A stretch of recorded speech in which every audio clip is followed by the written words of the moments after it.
Hi guys, आपका फिर से स्वागत है हमारे चैनल पर। अगर चैनल पर नए हो तो प्लीज़ सब्सक्राइब जरूर कर देना। तो चलिए फिर आज की मूवी की एक्सप्लेनेशन शुरू करते हैं। तो मूवी की शुरुआत हमें एक फैमिली दिखाई जाती है। ये हमारे एडन भैया और उनकी वाइफ मायरा होती है। ये उनकी भतीजी होती है जिसका नाम वनाया होता है। एडन और उसकी वाइफ इससे बहुत ज़्यादा प्यार करते थे। वनाया के मॉम डैड मर चुके थे। अब भी वनाया अपनी मॉम डैड को बहुत ज़्यादा मिस करती थी। वनाया खुश नहीं थी। ये देखकर एडन और मायरा थोड़ा निराश होते हैं। एडन अपनी वाइफ को एक बहुत बड़ी डॉल गिफ्ट करता है। एडन का काम था डॉल बनाने का। इस डॉल का नाम सबीरा होता है और ये डॉल काफ़ी बिक रही है। एडन ने जो अपनी वाइफ को डॉल दी थी वो काफ़ी बड़ी थी। अब हम वनाया के फ्रेंड को देखते हैं जो चार्ली गेम खेल रहा होता है। इसमें वो अपनी ग्रैंड मदर की सोल को बुला रहा होता है इस दुनिया में। वनाया को ये सब देखकर काफ़ी अच्छा लग रहा था। वो भी सोचते अपनी मॉम की सोल को बुलाया जाए।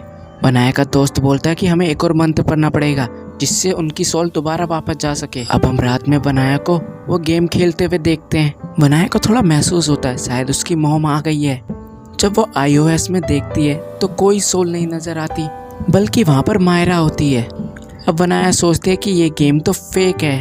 अब मायरा वनाया को सोने के लिए कहती है और उसको वो डॉल दे देती है उसके साथ सोने के लिए। अब हम रात में देखते हैं कि उस डॉल की आंखें हिल रही होती है, यानी कि उस गेम में से कोई सोल आई है और वो डॉल में जाके घुस गई है। अब नेक्स्ट मॉर्निंग मायरा देखती है कि वो डॉल ने जगह चेंज कर ली है। ये देख के मायरा घबरा जाती है।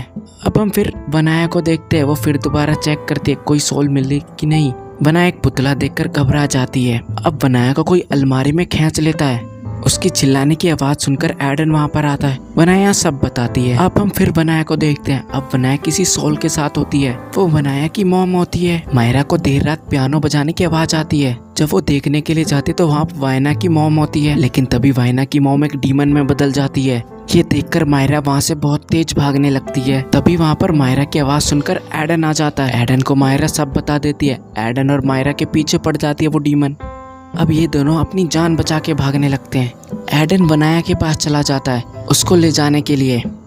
एडन और मायरा पैरानॉर्मल एक्सपर्ट के पास जाते हैं। ये दोनों हस्बैंड वाइफ होते हैं, लियारस और रियांड। मायरा इनको सारी बातें बताती हैं। अब ये बातें सुनकर ये दोनों हैरान हो जाते हैं। अब ये दोनों तैयार होते हैं एडन और मायरा की हेल्प करने के लिए। ये लोग वायना को दोबारा से बोलते हैं उस मंत्र को पढ़ने के लिए। तभी हम देखते हैं उस गेम में आग लग जाती है और वो गेम पूरी तरह से जल जाती है। वहाँ पूरी तरह से अंधेरा हो जाता है। डीमन वायना के ऊपर हावी हो जाता है। वो डीमन लारस के ऊपर हमला करना चाहता था, लेकिन लारस ने वायना की बॉडी में से वो डीमन निकलवा ही दिया था। अब वो डीमन बाहर निकल चुका था, इन लोगों के ऊपर हमला कर देता है, लेकिन यहाँ पर वो कैसे न कैसे करके उस डीमन को वहाँ से भगा देते हैं। अब ये लोग बताते हैं कि ये डीमन बहुत ताकतवर है, इसको संभालना कुछ ज्यादा ही मुश्किल हो रहा है। ये डीमन काफी खतरनाक है। अब हम रिचर्ड को देखते हैं। उसको एक चक्कू मिलता है। ये बहुत पुरानी बात है। वो डीमन इसी चक्कू से मरेगा।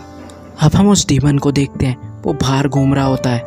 ये डीमन मायरा और वनाया के पीछे पड़ जाता है। एडन भी वहाँ पर आता है। फिर ये लोग साथ में भागते हैं। ये डीमन मायरा की बॉडी में चला जाता है। अब ये डीमन रियान के ऊपर हमला कर देता है, साथ में लारा के भी ऊपर। यहाँ पर लारा उसको रोकने की कोशिश करती है उस डीमन को, लेकिन वो डीमन लारा को मारना चाहता था। अब हम देखते हैं एडन और रियांड उस डीमन को पकड़ लेते हैं। लारा भी वहाँ आकर डीमन को पकड़ने में हेल्प करती है। डीमन यहाँ पर कुछ बताता है। अब मूवी का सीन चेंज होता है जहाँ पर एडन होता है अपने डैड से बात कर रहा होता है। एडन की डैड की टॉय की शॉप की फैक्ट्री थी। एडन के डैड का शौक था टॉय का। एडन के डैड के मरने के बाद उसके भाई को 60% प्रॉपर्टी मिलती है और एडन को सिर्फ 40%। जिस बात से एडन को गुस्सा आता है, वो एक तांत्रिक के पास जाता है। वो अपने भाई को मरवाना चाहता था जिससे उसकी सारी प्रॉपर्टी हो जाए। वो तांत्रिक एडन के भाई को काबू करने की कोशिश करता है, लेकिन वो नहीं कर पाता। यहाँ पर वो बताता है कि मैं अब तुम्हारे भाई को काबू नहीं कर पा रहा। अब हम देखते हैं उसके भाई की वाइफ को ही काबू में कर लेते हैं। वो वाइफ और हस्बैंड कोई और नहीं बनाया कि मॉम डैड थे, यानी कि ये सोल एडन की वजह से आई है। अब उस डीमन को एक स्ट्रॉन्ग बॉडी चाहिए थी। अब वो डीमन एडन की बॉडी में चला जाता है। वो काफी स्ट्रॉन्ग था। अब यहाँ पर एडन दोबारा से लारा पर हमला कर देता है। वो डीमन इन सबको मार के ही दम लेना चाहता था। उस डीमन को यहाँ पर पकड़ लिया जाता है। रियांड उस डॉल को नष्ट कर देता है। अब हम देखते हैं एडन की बॉडी में से वो डीमन जा चुका है। अब हम देखते हैं वो डीमन अपने असली रूप में आ चुका है। अब लारा उससे उस चक्कू से हमला करती है जिससे वो डीमन पूरी तरह से मर जाता है। अब सब लोग बच जाते हैं, लेकिन एडन को पुलिस वहाँ पर आके गिरफ्तार कर लेती है, क्योंकि वनाया की मॉम डैड की मौत के जिम्मेदार एडन ही था। अब हम कुछ दिनों के बाद देखते हैं वनाया और मारिया को। अब ये दोनों एक साथ रहते थे और काफी खुश रहते थे। अब हम देखते हैं मायरा को एक कॉल आता है उसी डॉल के ऊपर। अब वो डॉल कहीं और चली गई है और मूवी यहीं पर एंड हो जाती है। आई होप गाइस एक्सप्लेनेशन आपको अच्छी लगी होगी।